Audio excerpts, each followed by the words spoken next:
Secara eksklusif, terima kasih Babe belum mempercayakan kami. Sepertinya ada rasa acuh tak acuh untuk masalah ini. Jadi targetnya kita itu per orang 4 miliar per bulan. Yang paling tersiksa itu waktu dipukul pakai tongkat baseball. Kita sampai 4 kali dijual ke 4 perusahaan yang berbeda. Pak Prabowo tolong, Pak Prabowo, pemerintah tolong. Setiap kali ada satu domain yang terblokir, di sana akan ada muncul 20 domain baru. Babe, kalau bisa saya sapa pakai Babe saja ya. Nama lengkapnya Stephen Liu. Kabasaran Liu. Kenapa Anda mau berada di lingkaran ini? Karena belakangan saya tahu Anda sudah mulai banyak bergerak untuk memulangkan warga Sulawesi Utara yang ada di Kamboja. Kenapa mau? Pertama ada timbul rasa kasih, rasa kemanusiaan yang dalam. Karena kedua korban ini sebelumnya memang kita sudah ada hubungan pertemanan, persahabatan sebelum mereka ke Kamboja. Kita terpisah dan mereka ke sana ke Kamboja, dan waktu mereka sudah dalam posisi korban, mereka menghubungi saya, dan di situ ada rasa persahabatan, tapi lebih kuat rasa kemanusiaan itu yang ada di diri saya, yang akhirnya harus berjuang untuk pengembalian sahabat-sahabat saya ini. Sebagai pemirsa tahu ya, sahabat mata bicara tahu bahwa Babe ini, saya sapa Babe, Stephen Liu ini sebenarnya sehari-hari sudah jadi penginjil ya. Sudah pegang jemaat juga? Belum, tetapi sudah menginjil. Ya. Dan juga pegang satu ormas adat, namanya Aliansi Kabasaran Seluruh Indonesia. Iya, itu dia. Nah, belakangan Babe ini atau Stephen Liu ini sudah banyak untuk masuk dan terlibat di dalam memulangkan orang-orang korban TPPO ini. Nah, yang saya tahu Babe ini sudah ada hampir dari Desember, kira-kira 3 mau jalan 4 bulan ya Babe ya? Kurang lebih. Uang dari mana Babe pulangkan mereka? Saya memulai dengan istilahnya tangan kosong. Kalaupun ada bantuan keuangan waktu memulangkan mereka, karena kebetulan juga 2 anak saya lagi kerja di luar negeri sebagai kru kapal pesiar di Amerika. Dan waktu itu saya meminta tolong juga ke anak-anak itu, agar supaya anak-anak ini saya sentuh hati mereka, ada rasa sepenanggungan orang-orang imigran, pekerja-pekerja di luar negeri. Dan 2 anak ini yang membantu saya, namanya Geren dan Christian. Saya memulai itu, dan dari Manado saya ke Jakarta. Dan bulan apa? Di mulai? Jakarta di September. September November saya ke sana, nginap di satu pastori, ada juga seorang pendeta yang punya hati juga untuk membantu. Di situ kita memulai dengan keberadaan minimnya keuangan kami. Dan tentunya setelah itu ada bantuan-bantuan juga dari beberapa orang yang bersimpati. Dari perjalanan-perjalanan ini, Babe selain memulangkan Igo dan juga Juan, ada lagi yang kontak Babe untuk supaya anak mereka dipulangkan? Sangat banyak, tetapi ada yang terbuka, ada yang tidak mau terbuka dalam hal ini. Namun ada yang satu yang paling memilukan, saya sudah cukup membantu, tapi akhirnya dia belum sempat pulang ke Indonesia, sudah meninggal. Ada dua atau 3 orang yang tidak sempat saya dapatkan mereka hidup-hidup di Indonesia. Tinggal peti jenazah yang saya jemput. Babe, setahu saya Babe kan juga sering kontak saya untuk cari jaringan di Jakarta gitu. Pasti kan Babe sudah melewati banyak sekali APH-APH ya. Sudah koordinasi juga dengan orang-orang yang ada di Jakarta sana. Apa sulitnya yang Babe lihat? Kepedulian ya Amanda, kepedulian dari orang-orang ini. Saya tidak tahu latar belakang mereka, kenapa kadangkala waktu awal-awal saya minta tolong ke DPR RI, ke beberapa kementerian. Pas juga waktu itu ada Wapres membuka pintu untuk laporan-laporan masyarakat. Dan ketika saya masuk, malahan saya penuh dengan emosional terus. Iya, Babe sempat telepon nangis itu kan? Iya. Saya masih ingat gitu ya. Sepertinya ada rasa acuh tak acuh untuk masalah ini. Dengan bahasa bahwa ya itu bodoh mereka sendiri. Oke.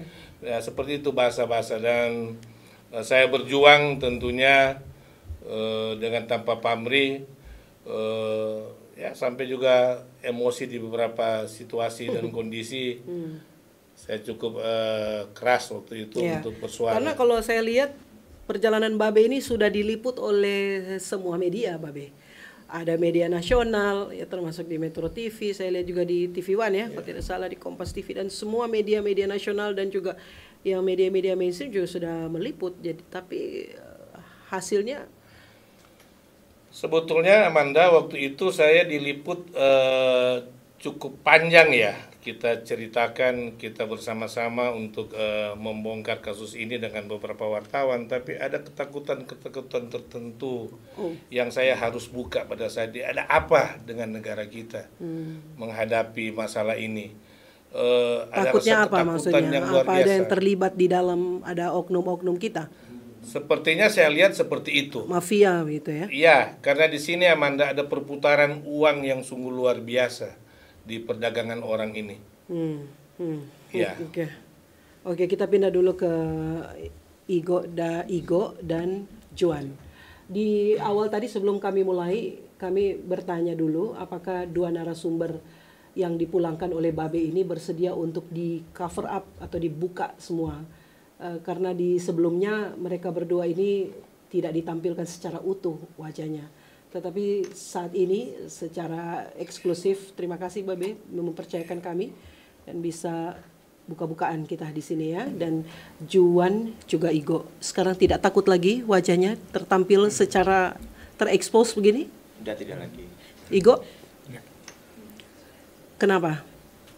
Ya, karena semakin kesini kan semakin banyak kejadian yang justru kita sebagai korban yang pernah mengalami bukan hanya merasa iba, tapi kita yang memang sudah merasakan ada di posisi itu, kita berupaya untuk bisa menjadi dua orang yang bisa sounding dari sini bahwa untuk ada di posisi itu nggak gampang. Jadi untuk apa lagi kita untuk sembunyi identitas dan lain sebagainya. Kalau masih main seperti itu mungkin agak susah. Apalagi sekarang kalau mau viral sesuatu di media sosial kan kadang orang nggak percaya ini betul korban atau tapi Juan settingan. sempat bikin konten juga di medsos, apakah itu di TikTok atau apa, wajahnya muncul? Kalau untuk saat ini memang belum untuk konten seperti itu. Tapi karena kebetulan juga untuk sekarang saya secara pribadi ada beberapa kegiatan di Sulut. Diminta jadi hadir untuk jadi pemateri begitu ya? Karena juga sebagai founder dari sebuah yayasan di sini yang kebetulan baru, dan memang kita saya sama Igo fokusnya kita ke humanity itu, ke kemanusiaan. Ya. Karena, Terima kasih sudah percaya di sini berarti ya, buka cover. Karena kalau bukan kita yang sebagai korban, siapa lagi yang mau berbicara? Bahkan malahan yang ironisnya sekarang banyak yang berbicara di media tapi bukan sebagai korban yang pernah mengalami, tapi menunggangi peristiwa ini. Menunggangi peristiwa dengan ini? kepentingan pribadi mereka. Pansos begitu? Ya, bukan hanya sekedar pansos. Kalau panjat sosial, orang bikin konten lucu aja di media sosial itu bisa jadi brandingnya dia. Tapi lebih dari itu ada sesuatu yang mereka cari, lebih dari pengakuan sosial. Seperti itu. Wah, ini menarik ini. Igo, kenapa Igo mau terang-terangan buka? Selama ini kan kalau tampil di media tutup ya, ditutup dari belakang biasanya atau pakai hoodie atau apa ini. Kenapa mau buka? Ya, untuk membongkar aja itu semua. Tidak takut lagi kalau nanti dikejar mafia? Tidak takut lagi. Nah, sekarang kenapa pergi ke sana? Siapa yang ajak? waktu itu Ya Iko? awalnya cuma ikut-ikutan aja sama teman tuh. Dari mana taunya? Em, Sosial media atau dari Enggak. mereka datang Teman. langsung? Nelpon langsung aja kerja. Teman itu ada di sana atau dia bekas dari sana atau bagaimana? Dia udah di sana duluan. Oh, Terus jangan-jangan ini diajak. Babe apa ya, bawa satu dapat satu Iya. gitu ya? Oke, paketnya. kayak Kalau gitu. Juan Sama. Dapat dari Kebetulan mana? saya sama Iko itu berangkat bareng. Oh, Jadi ceritanya kita udah lama berteman dengan orang itu. Nah, dia berteman mereka apakah hanya teman di media sosial atau memang ketemu muka dengan muka, pernah bertemu fisik? Iya, teman di kehidupan nyata lah seperti itu. Kenal? Di pergaulannya kenal. Berapa lama Juan kenal orang ini? Udah sekitaran 5 tahun. Oke, di mana? Sama-sama di satu kampung atau di sekolah atau Ya, apa? karena kan kebetulan dulu stay-nya di Manado. Jadi teman-teman pergaulan di Manado. Oh, sama juga, Sama Igo juga. juga. Nah, kemudian diajak itu bagaimana Nah, cara-caranya? Dia udah duluan ke sana. Hmm. Nah, dia udah duluan ke sana, tapi dia nggak pernah bilang kerjanya dia di sana itu apa. Nah, akhirnya dia ngajak lah merekrut kita supaya bisa sama seperti dia ada di sana dengan iming-iming bahwa kehidupannya di sana udah baik, udah berpenghasilan ya istilahnya. Di Indonesia yang sekarang sulit untuk mencari pekerjaan, otomatis kita sebagai kaum fresh graduate kan tergiur lah untuk bisa mengambil peluang itu. Apalagi istilahnya Apa yang ditawarkan? Jadi apa? hanya dibilang admin media sosial. Admin Igo? media sosial. Sama. Tapi punya skill di sana. Juan punya skill untuk sosmed. Kalau secara pribadi, basicnya saya memang di desain grafis dan juga sebagai programmer. Kalau Igo Gitu. Sama juga. bisa punya kemampuan di sana, di kemampuan untuk mengoperasikan IT begitu ya. Iya. Kemudian ditawarkan gaji berapa? Ditawarkan gaji sekitar 800 USD. Itu Wah. sekitaran 12 sampai 13 juta rupiah. Nah, dengan persyaratan yang nggak ribet, cukup foto identitas KTP sama ikut virtual interview lewat WA. Tapi begini ya, Juan dan Igo, sosial media itu kan sudah sangat terbuka sekarang. Ya. Waktu mau berangkat, apakah tidak ada keinginan untuk mencari referensi terlebih dahulu? Apakah pekerjaan ini aman atau kemudian di sana itu memang betul-betul mereka memperlakukan orang itu dengan baik, tidak berusaha untuk mencari informasi itu? Nah, kalau saya sering sebut kita itu berangkatnya itu angkatan pertama. Jadi Di Sulawesi Utara. kasus awal ya, di istilahnya di gelombang-gelombang awal keberangkatan ke sana. Sempat disebutkan nama tempatnya, tapi ternyata itu di perbatasan 2000 berapa? Thailand. Itu 2024 ya. Iya. 2024. 2024 kan sebenarnya kalau mau lihat ada juga korban-korban yang lain. Ya, tapi gini, belum tercover, belum terpublis dengan baik. Dan kita memang ada cari referensi juga terkait lokasi di sana, tapi karena memang tidak disebutkan nama lokasi yang spesifik, malahan yang disebutkan itu ternyata udah perbatasan dengan Thailand. Jadi titik lokasinya itu di Thailand, bukan di Kamboja. Jadi kita sama sekali nggak tahu bahwa kita finalnya itu bakal tiba di mana. Gitu, karena pada saat keberangkatan juga kita nggak dikasih tiket ke Kamboja atau ke Thailand, tapi kita dikasih tiket ke Jakarta, tujuan ke Hong Kong. Manado Jakarta. Manado Jakarta, Jakarta ke Oke, Hong Kong. kalau boleh tahu pada saat itu Igo dan Juan masing-masing bawa uang berapa? Nggak bawa uang, Nggak bohong. Sama sekali? karena memang difasilitasi dari sana. Jadi dari pembiayaan paspor sampai dengan uang jalan itu semua dibiayai dari sana. Rekening pun nol, nggak bawa uang. Iya. Orang tua nggak titip Memang uang. enggak, karena memang instruksi dari sana nggak usah bawa uang.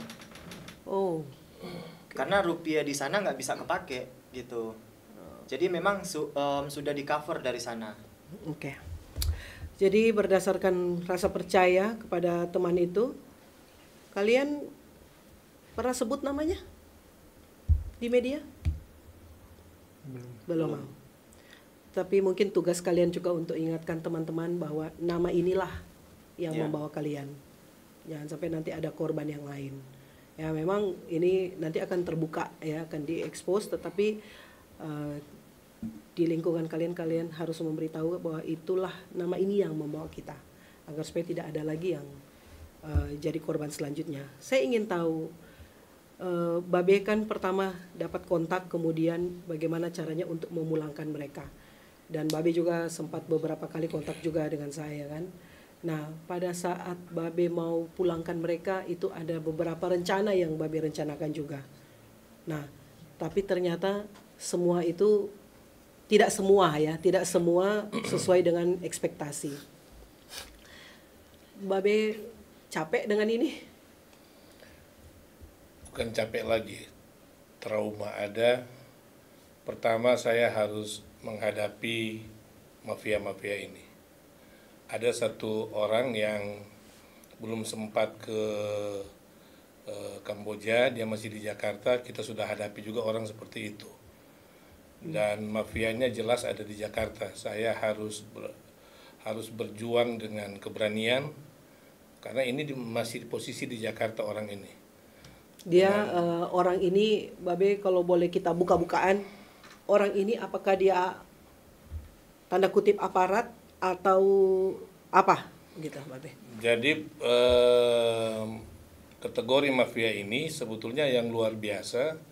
Mereka manfaatkan para korban-korban juga yang ada. Dan karena juga sudah ada fasilitas, tentunya diiming-iming uang dalam hal ini, dan ada juga mereka harus lakukan itu karena mereka juga terancam, ada saudara-saudara mereka atau teman-teman mereka juga yang lagi terancam di sana. Jadi diancam juga, mereka harus merekrut, jadi itu yang kepala ganti kepala. Iya. Nah, tapi sudah memakai juga jasa-jasa preman-preman yang lain.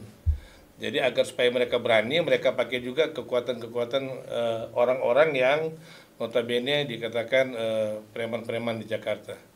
Nah, saya capeknya apa ya? Yang capek ketika mau melaporkan ini ke pemerintah, ke DPR, terlalu banyak istilahnya dicuekin, terlalu tidak diperhatikan. Saya sudah dengan air mata, kadang-kala sudah dengan teriakan, kayaknya ini dianggap ini persoalan kecil, padahal sebetulnya ini masalah nyawa orang, nyawa anak-anak bangsa kita, anak-anak seperti mereka ini. Dan sakit iya. Satu saat saya sudah sampai saya waktu itu sharing dengan Amanda, yang Amanda juga kuatkan saya, itu sudah saya di tingkat stres yang sangat tinggi. Iya. Sepertinya saya tidak mau lagi buka handphone ini. Kalau mau buka telepon ini pasti akan datang permintaan tolong dari keluarga korban atau dari korban yang ada di sana. Tetapi saya tidak bisa berbuat apa-apa. Karena ini kebanyakan kita harus membantu mereka dengan dana kita sendiri. Ya, tidak ada dana dari pemerintah yang ada di situ. Dan memulangkan mereka berdua aja cukup, kalau saya hitung puluhan juta untuk memulangkan mereka. Apalagi kalau ada korban yang harus kita bayar tebusan denda di sana. Jadi kita harus memulangkan mereka dengan biaya sendiri, baru mereka juga di sana ada kena denda baru bisa keluar dari tempat itu. Jadi di sini satu kali Amanda, yang saya stres dan luar biasa, ada dua wanita yang menelpon ke saya. Pak, tolong Pak, bebaskan kami. Kami ada berdua. Satu, teman saya yang satu sudah lagi dijual kepada pria-pria, kepada lelaki-lelaki. Satu hari dia harus menghadapi 8 pria. Seperti diperkosa begitu, berhari-hari. Yang satu dia pilih, mohon maaf, kemaluannya digunting daripada melayani laki-laki. Dan bahasa mereka, Pak, kalau kita sudah tidak berkomunikasi dengan Pak Stephen lagi, berarti kita sudah dibunuh. Dan apa yang terjadi, sampai sekarang saya tidak dengar lagi suara itu. Karena mereka waktu itu berupaya melarikan diri, tetapi saya juga tidak bisa berbuat apa-apa. Saya tidak bisa melakukan apa-apa, tapi mereka sudah sangat membutuhkan pertolongan waktu itu. Jadi Amanda itulah yang membuat saya sampai mau gila. Sampai mau gila saya. Iya, saya dengar dari telepon Babe waktu itu telepon dengan saya sampai menangis. Dan itu saya bisa rasakan. Gitu. Karena Babe di dalam upaya kemanusiaan ini sudah sangat melibatkan secara emosi. Ya, Ya, sekarang kalau sudah seperti ini, Babe akan tetap terus berjuang. tetap terus. Tadi katanya capek. Tetap terus capek. Ya, capek tapi ada beban di dada ini. Kebetulan nama saya adalah Stefanus oleh bapak saya. Ya. Dengan pengertian mati syahid. Kenapa Babe mau mati syahid? Karena memang sudah ada nama dari awal. Ditetapkan nama saya oleh Ketua Sinode pertama, Gemim. Ya. Yang menamai itu lewat bapak saya. Dan ya ini konsekuensi dari nama yang sudah ditetapkan dari ketika Babe saya lahir. mengorbankan banyak sekali ya. Mengorbankan waktu, mengorbankan energi, mengorbankan uang, dan bahkan mungkin waktu dengan keluarga. Ya. Dari 4 ini, Babe, apakah semua itu sepadan dengan apa yang Babe lakukan pada saat ini? Tidak sepadan sebetulnya. Tidak sepadan. Masih terlalu jauh apabila saya tidak mampu memulangkan. Apalagi belum sempat dipulangkan, sudah jadi mayat duluan. Apalagi hilang kontak seperti yang 2 wanita itu. Itu yang bikin Babe sedih sekali itu. Sangat sedih. Dan malah saya hati sangat memberontak, tidak mampu melakukan pengembalian mereka. Ya. Mereka dapat kontak Babe dari mana?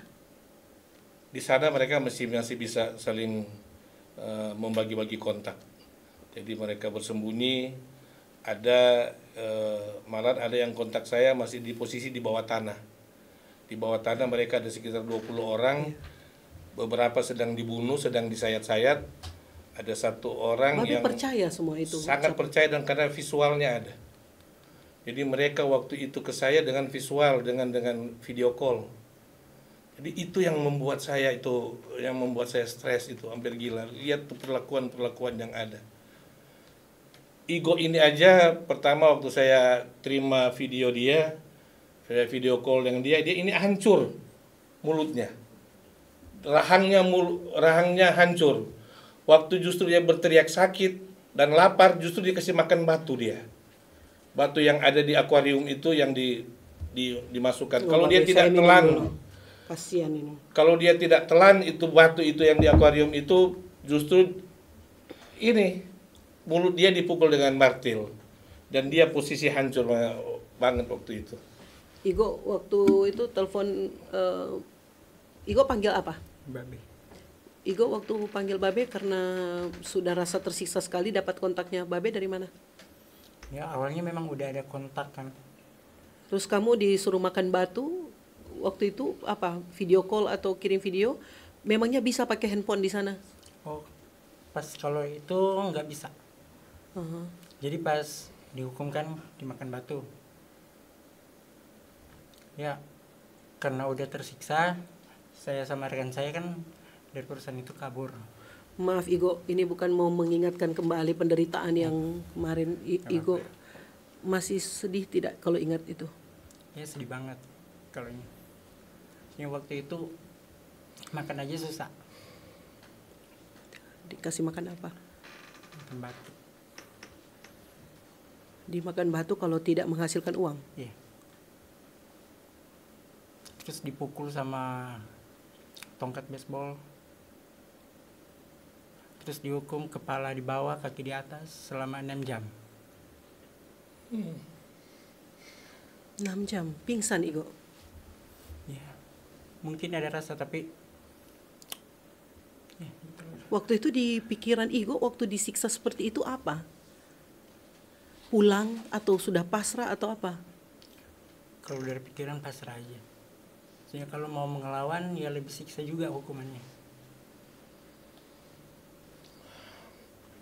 Terus waktu itu dibotak ya. Penyiksaan fisiknya lain apa? Udah, ditendang, dipukul. Disetrum juga. Disetrum. Sudah tidak makan Dikasih makan batu, disetrum juga. Aduh, bersyukur sekali bisa pulang, Iko. Juan, bentuknya apa? Juan, yang maaf ya, sekali lagi ini saya mohon maaf. Babe, saya izin karena ini akan membuka lagi mungkin trauma lama gitu, tapi mungkin ini yang pertama kali Igo bisa sampaikan ke banyak orang. Bentuk penyiksaan Igo, kalau pada saat itu, kalau boleh mau diingat lagi, seperti apa caranya? Ya, jadi penyiksaan Cuan. ada itu karena kita nggak capai target.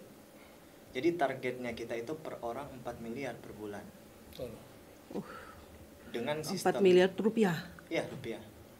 Nah, jadi kita Cari tetap- korban ke siapa? korbannya kita dapat database Untuk orang menipu. yang berduit, anggota dewan pusat sampai ke daerah, Berpura-pura sebagai apa?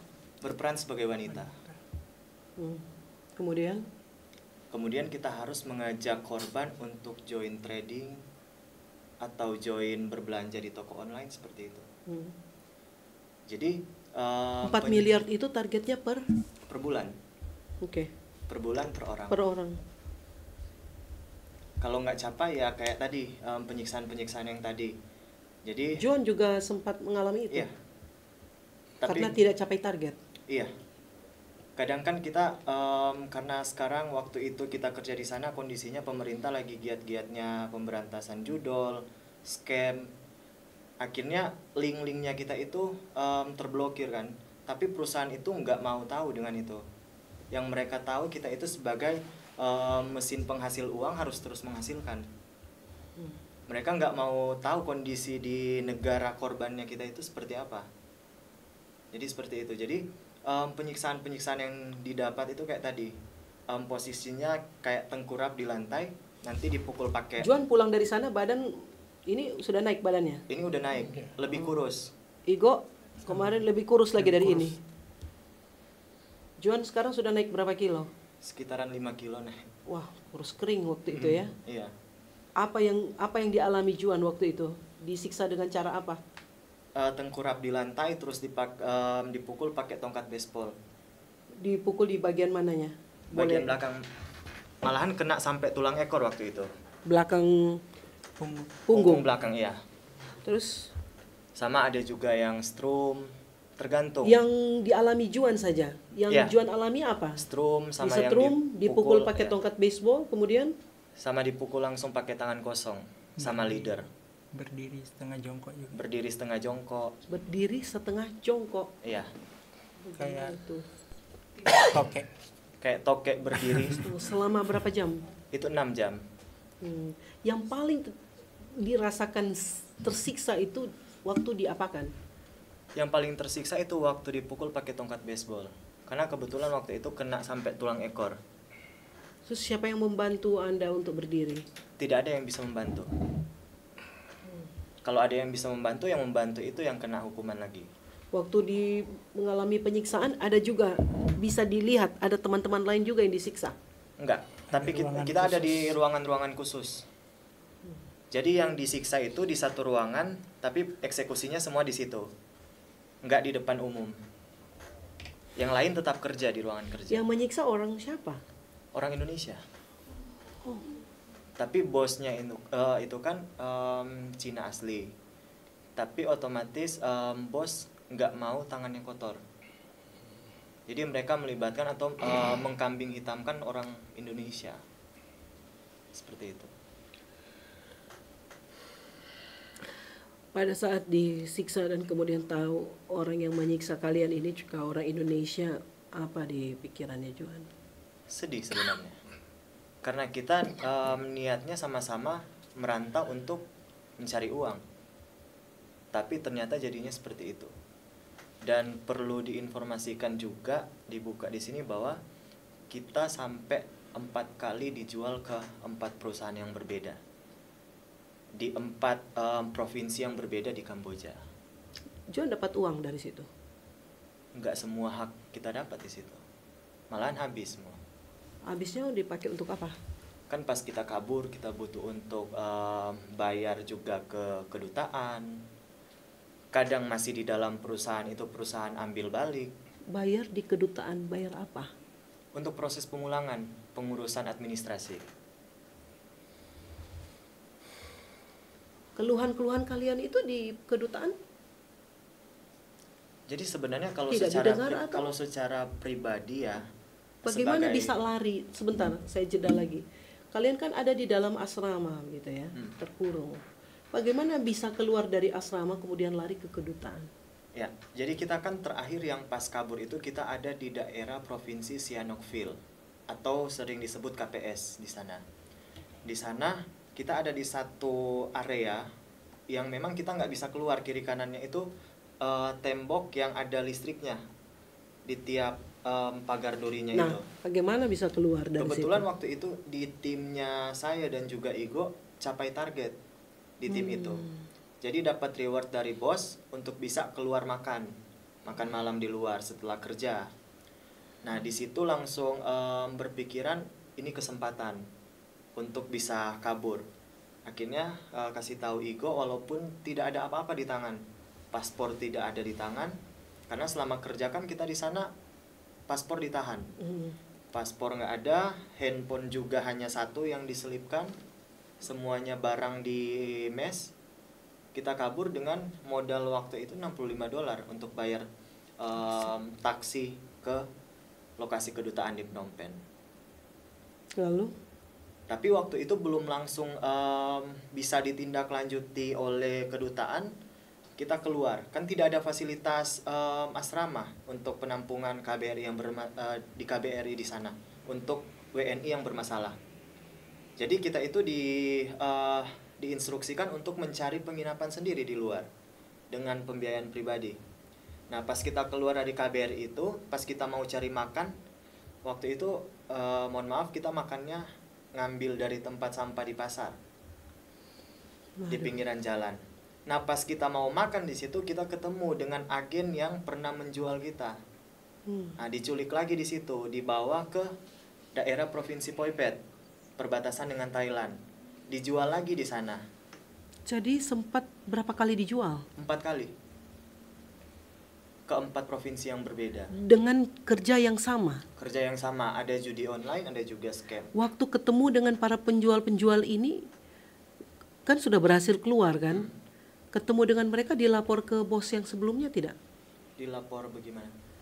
Kan Juan dan Igo keluar lari gitu ya. Pada saat makan ambil tempat sampah, ada juga yang menjual Juan kan? Itu apakah perusahaan yang sama? Berbeda. Berbeda. Nah, apakah ketika mereka tangkap Juan dan Igo, perusahaan sebelumnya dia laporkan tidak bahwa kalian ini mereka ini sudah saya bawa?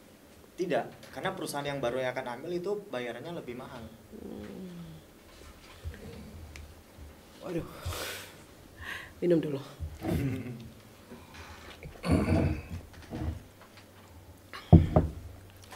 Ini alasannya Babe bilang bahwa di belakang ini ada begitu banyak perputaran uang yang cukup besar. Kalau Babe lihat, seberapa besar sebenarnya uang-uang ini yang beredar, Babe? Triliunan ya. Ini angka yang besar ini, Babe. Babe bisa mempertanggungjawabkan apa yang Babe sampaikan ini? Saya sangat bisa pertanggungjawabkan. Karena itu tadi aja. Baru satu orang aja mereka ini harus target di 4 miliar. Dan mereka berdua sudah sempat target. Malah lebih dari itu. Di sana itu, Amanda, ada ribuan orang. Puluhan ribu orang. Perputaran uang ini. Jadi memang bisnis perdagangan orang ini salah satu penciptaan uang yang sungguh sangat besar. Ini kalau sudah bicara soal mafia nih, sepertinya tapi kita jangan skeptis ya, jangan pernah perlalah lah dalam hal ini. Ini ada satu pertanyaan krusial yang sebenarnya ingin saya tanyakan, tetapi kalau tidak bersedia untuk dijawab tidak apa-apa. Igo dan Juan, apakah selama Anda berada di sana pernah mendapatkan perlakuan kekerasan seksual? Tidak pernah. Tidak pernah. Juan. Kalau kekerasan seksual untuk laki-laki di sana enggak, lebih ke fisik saja sih. Kalau perempuan banyak. Ya. Banyak. Banyak. Juan tahu dari mana banyak? Karena teman sendiri ada yang seperti itu. Mereka cerita. Iya. Apa yang mereka alami? Itu kan supaya bisa aman dari target itu, kadang mereka harus hadir dan melayani bos dan lain sebagainya. Dan yang paling parah yang Babe sebut tadi. Ya. Itu sangat parah itu, dan itu benar-benar sudah perilaku binatang, lebih dari binatang malah. Nggak tahu itu model apa itu manusia dipakai seperti itu. Jadi ini permainan-permainan seperti ini yang harus dibongkar ini. Saya harus tegas mengatakan sebetulnya mafia ini juga sudah masuk di ranah-ranah di pemerintahan kita. Ya dilewat itu dari di airport dengan di imigrasi pembuatan paspor. Semua uang semua. Jadi mereka itu di airport aja dimintain 5 juta per orang agar supaya bisa tembus lewat belakang. Airport Jakarta ya. Airport Jakarta. Di sini. Jadi istilahnya itu VIP line. Kan biasanya kita scan sendiri untuk cap imigrasi. Nah kita itu cuma ngasih paspor ke orang yang sudah ditunjuk, nanti diurus di belakang, langsung masuk. Ya semoga ini nanti bisa tembus sampai ke pusat. Bahwa ada VIP line seperti itu yang dibayar 5 juta per kepala ya. Itu yang kita alami 5 juta, nggak tahu yang lain. Babe kalau lihat begini apa yang ingin Babe sampaikan? Semoga ini bisa ya, jadi PR juga. Saya langsung to the point saja kepada Pak Presiden, Pak Prabowo. Tolong Pak Prabowo, tolong Pak Presiden. Teriakan anak-anak kita ini, anak-anak bangsa ini. Nanti ini sampaikan juga bisa langsung ke kamera di sana. Teriakan anak-anak bangsa ini sekarang terbuka mereka, justru masih bisa berteriak. Ada berapa video-video, Pak Prabowo tolong, Pak Prabowo, pemerintah tolong. Mereka butuh banget pertolongan. Ada anak keluarga mereka yang menunggu di Indonesia. Dan ilegal ini kenapa harus terjadi? Bertambah-tambah. Sepertinya ada permainan yang luar biasa di sini. Ada si iblis ini, ada si setan uang ini yang merasuki anak-anak bangsa kita juga. Yang mengorbankan anak-anak bangsa kita sendiri. Pak Prabowo, yang saya urus, ada beberapa istri yang hampir sudah mau gila. Ada beberapa anak yang mau ingin bunuh diri. Karena ketika mereka tahu bapak mereka lagi disiksa dan kita tidak bisa berbuat apa-apa. Dan yang tadi, ada 2 wanita. Sampai sekarang saya tidak bisa mendengar lagi suara mereka. Karena mereka bilang kalau sudah tidak mendengar suara mereka kita sudah dibunuh. 2 wanita ini. Dan itu ada banyak. 2 wanita ini cuma salah 1-2 yang terjadi. Saya kemarin sempat menerima telepon ada 20 orang sekarang sementara disekat di bawah dan berteriak minta tolong. Lain sementara disembeli. Lain sementara dibunuh, disiksa. Lain sementara dipersiapkan dibunuh. Dan masih berteriak. Dan saya ke DPR RI bersama kru dari Metro TV. Kita sangat sulit terobos untuk bersuara. Itu Pak Prabowo. Tolong anak-anak bangsa kita Pak. Hanya Bapak menjadi tumpuan mereka. Tolong Pak Presiden. Baik Pak, ya saya berharap juga bisa didengar nanti. Dan Cuan dan Igo, apa yang ingin Cuan dan Igo sampaikan kepada teman-teman, khususnya buat anak-anak muda supaya jangan mudah tertipu iming-iming yang besar, apalagi kalau misalnya diajak dengan gaji yang cukup besar. Apa yang ingin Juan sampaikan? Ya, kalau yang ingin saya sampaikan sebenarnya bukan hanya untuk teman-teman juga, tapi yang mau saya sampaikan itu 2 sisi. Ke teman-teman di luar sana yang sedang cari pekerjaan dan juga ke pemerintah sebenarnya. Ya. Kalau ada keringanan regulasi terkait lowongan kerja di Indonesia, mungkin akan memperkecil angka untuk generasi daerah atau generasi Indonesia yang ke sana. Ya. Itu semua kan muncul karena sulitnya mencari pekerjaan di dalam negeri. Mungkin karena hashtag kabur aja dulu. Ya, makanya banyak juga yang kabur ke Kamboja. Tapi kan ada daftar yang memang sudah dikeluarkan oleh pemerintah secara resmi bahwa negara-negara ini tidak boleh untuk didatangi gitu. Barangkali itu juga salah satu cara untuk langkah preventif supaya jangan pergi ke tempat-tempat ini. Nah, gitu. itu kan hanya daftar. Yang kita hadapi di dalam negeri itu persyaratan untuk cari kerja itu sangat banyak. Sedangkan kita ke sana walaupun sudah masuk di daftar yang dikeluarkan pemerintah, tapi persyaratan di sana hanya paspor dan KTP loh. Nah, itu. Makanya Artinya, muncul juga satu argumen dari pemerintah untuk menghindari masalah ini, yaitu mereka bilang pemerintah masih mengkaji sebenarnya status dari setiap orang yang ke sana itu sebagai korban atau sebagai apa. Karena atas kemauan pribadi kan. Jadi pemerintah katanya bingung mau mengklasifikasikan kita ini sebagai korban perdagangan orang atau seperti apa. Ya, kalau seperti itu nanti peran dari Kementerian PMI itu sebenarnya nggak ada kalau kita masih berpikir seperti itu. Kalau kita masih masalah kemanusiaan masih diperhambat dengan sistem birokrasi, itu nggak bisa maju, nggak bisa jalan. ya. Kalau Igo, apa yang ingin Igo sampaikan? Ya, kalau dari saya persis sama dia. Tapi ya buat teman-teman janganlah teriming-iming dengan gaji yang diharapkan di sana. Ya, Jangan teriming-iming juga makan batu ya. makanya. Jadi kalau ingat itu akhirnya hanya bisa ketawa begitu ya. Ya, Atau hanya ada bisa sedihnya juga. Ya, mungkin sedih tapi di bawah lucu aja lah. Nggak khawatir apa yang dimakan itu batu itu ada berefek di bagian perut. Nggak masuk. Enggak masuk. Makanya diketok pakai palu sampai Itu gigi dipaksa. jatuh semua. Dipaksa kalau enggak maaf, setelan maaf. itu. Igo giginya karena di sana. Iya. Jadi begitu. Awalnya sama di atas juga rontok. Atas itu palsu semua Palsu yang di udah atas. dibikin. Sekedar informasi. Maaf Igo, bisa saya lihat sedikit bagian bawah. Bawahnya. Iya. Itu yang dipukul pakai martil Martin. karena batu tidak masuk. Iya, soalnya batunya besar.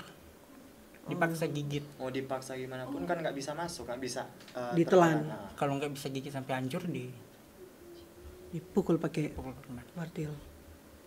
Wah, ngeri ya. Oke.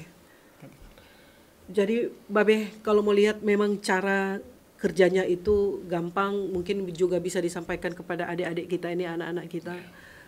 Jangan mudah terpengaruh dengan cara yang gampang.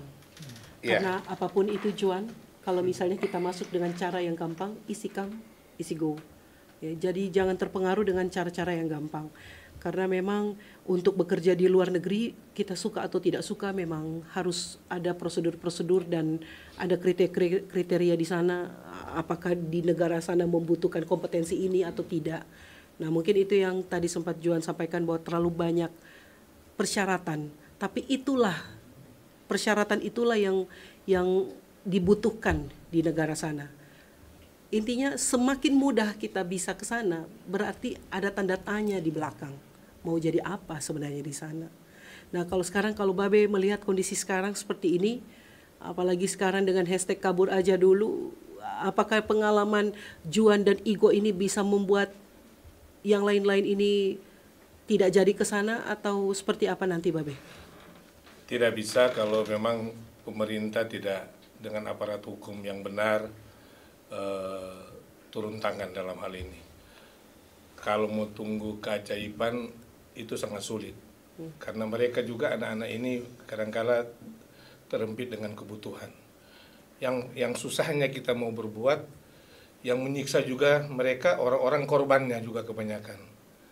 Jadi ada apa di permainan ini? Yang ada ialah kita benar-benar dikorbankan oleh oknum-oknum dari negara lain yang mereka itu tadi istilahnya tangan bersih, tetapi tangan kita yang dikotori semua. Mudah-mudahan dengan suara saya ini dengan lantang mengatakan bahwa hai mafia-mafia perdagangan orang, cukup. Mungkin kalian tidak akan tersentuh dengan masalah hukum.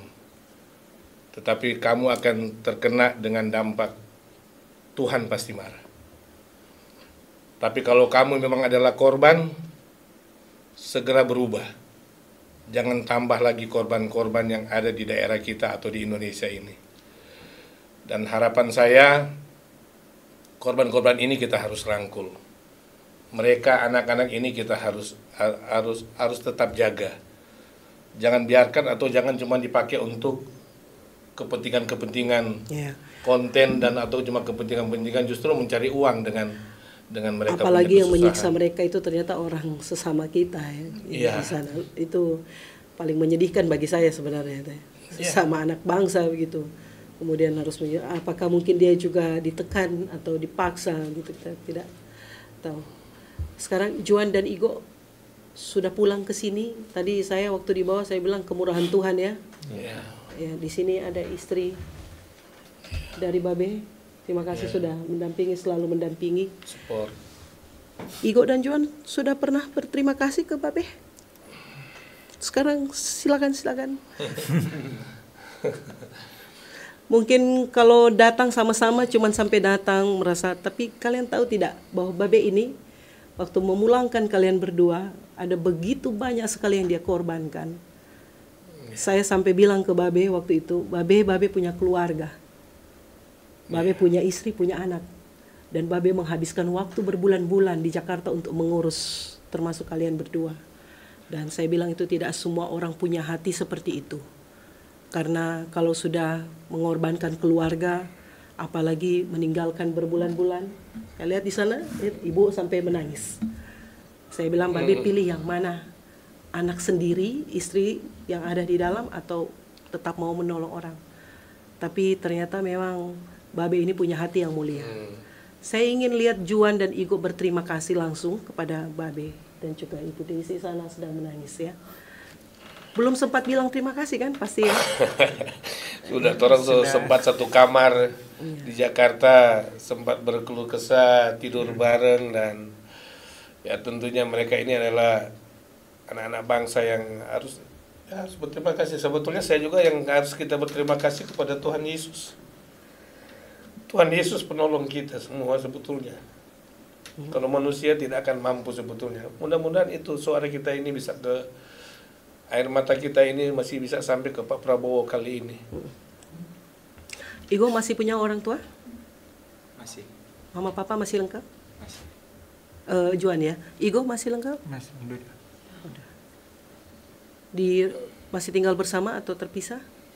Masih sama-sama. Kalau misalnya ada teman-teman Juan dan Igo yang nonton ini, yang masih ada di sana dan semoga ini tembus sampai ke sana, apa yang ingin kalian sampaikan ke mereka? Silakan. Mulai dulu dari Juan. Ya, untuk teman-teman yang mungkin masih terjebak di sana, jangan putus asa. Bahwa jalan keluar pasti ada. Kalau orang bilang itu mustahil untuk terjadi, jangan dengarkan. Karena kita yang sudah mengalami, pernah merasakan ada di posisi itu. Yang pertama pasti selalu minta pertolongan Tuhan. Manusia tidak bisa jalan dengan kekuatannya sendiri. Semua yang mengatur, Tuhan yang mengatur. Yang kedua yang bisa dilakukan adalah minta doa baik dari orang tua dan keluarga yang ada di Indonesia. Setelah itu mungkin sebagai trik lainnya adalah dalam kondisi apapun pegang kertas atau secari kertas untuk menulis semua daftar kontak darurat. Untuk bisa suatu saat mungkin ada kesempatan untuk kabur, kita udah ada list kontak itu. Karena kita nggak tahu nanti pas kita dapat kesempatan itu kapan dan caranya seperti apa. Kadang tidak ada handphone sama sekali, jadi itu akan sangat menolong. Dan juga mungkin terakhir ya, udah ini bagian terakhir atau bagaimana? Silakan, apa yang mau disampaikan? Mau tanya dulu, ini Satgas Judol masih ada kira-kira? Kenapa memangnya dengan Satgas Judol? Ya, yang selalu kita sampaikan di media waktu juga di Jakarta adalah pemerintah tidak perlu mengeluarkan banyak Satgas dana dan membiayai berbagai macam satgas untuk memberantas judol. Berantas judol dengan stop keberangkatan orang-orang seperti kita ke Kamboja dan negara-negara di sekitar itu. Itu langkah yang paling gampang. Buat apa keluarkan miliaran bahkan triliunan dana hanya untuk memblokir situs-situs? Kita yang bekerja di dalam, kita udah tahu sistem situs di sana seperti apa. Setiap kali ada satu domain yang terblokir, di sana akan ada muncul 20 domain baru di setiap harinya. Mati satu tumbuh seribu. Ya, makanya untuk menghentikan perputaran judul ini, hentikan permainan-permainan dari imigrasi, di keberangkatan, di bandara, dan perketat semua hal-hal itu. Yang tadi sudah Babe sampaikan untuk Pak Prabowo. Dan jangan jadikan kasus kemanusiaan ini sebagai tempat kita mendapatkan sesuatu yang gampang. Oke. Igo, apa yang ingin Igo sampaikan? Ya, kalau dari saya ya buat teman-teman di sana semangat aja, bertekunlah dalam doa. Mungkin banyak yang mau pulang ya, tapi dipersulit. Apa yang ingin Igo sampaikan ke mereka supaya tetap mereka bertahan?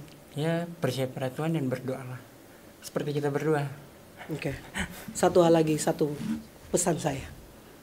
Berdoa juga buat Babe. Iya. Ya. Karena itu tadi, tidak banyak orang yang mau seperti Babe. Mungkin banyak yang bilang mau bantu orang. Saya juga suka bantu orang. Tapi untuk mengambil jalan seperti Babe itu harus orang-orang yang sangat berani. Jadi baik Juan maupun Igo dan keluarga harus banyak berterima kasih juga kepada orang-orang seperti Babe dan Ibu Daisy di tempat ini.